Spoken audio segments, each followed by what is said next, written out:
அதெல்லாம் ஒண்ணும் ஆகாது, நான் பாத்துக்கிறேன். இது ஒன்னண்டி அச்சச்சோ, போச்சு செத்துண்டா. மாப்பிள உன் தங்கச்சி மாப்பிள. இரு, நான் பாத்துக்கிறேன். மாப்பிள்ள இது கூலிய பழகிட்டு முதுகுல குத்திட்டியாடா. மாப்பிள்ள அவன்கிட்ட சொல்லணும். பேசாதடா. எத்தனை பேர் சொல்ல மாதிரி தெரியல எனக்கு. இப்ப என்ன இவன் முஸ்லிமா இருக்கனால தானே ஒத்துக்க மாட்டான். அதே ஹிந்துவா இருந்தா ஒத்துருப்பல. அதனாலதான் ஃப்ரெண்டுன்னு கூட பார்க்காம அவன் சட்டையை பிடிக்கிறேன். சீ, அப்படின்னா ஒண்ணும் இல்ல. இத்தனை நாளா அவனை மாப்பிள மாப்பிளன்னு சொல்லிட்டு வாயில இருந்து கூப்பிட்டேன் நினைச்சியா? என் மனசுல இருந்து கூப்பிட்டேன். யாரோ ஒரு மூணாம் மனுஷன் சொல்லி தெரியுது. ஏன் அது அவன் வந்து சொல்ல மாட்டானா? இல்ல மாப்பிள்ள, நான் சொல்லணும் தான் மாப்பிள்ள நினைச்சேன். கரெக்டான சுச்சுவேஷன் மேலடா. சரி விடு மாப்பிள, நடந்தது நடந்துருச்சு. நீ கவலைப்படாத, நான் இருக்கேன். அண்ணே, உனக்கு ஓகே, அப்பா என்ன சொல்லுங்க? நான் பாத்துக்கிறேன்.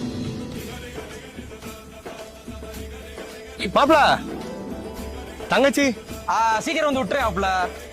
சரி.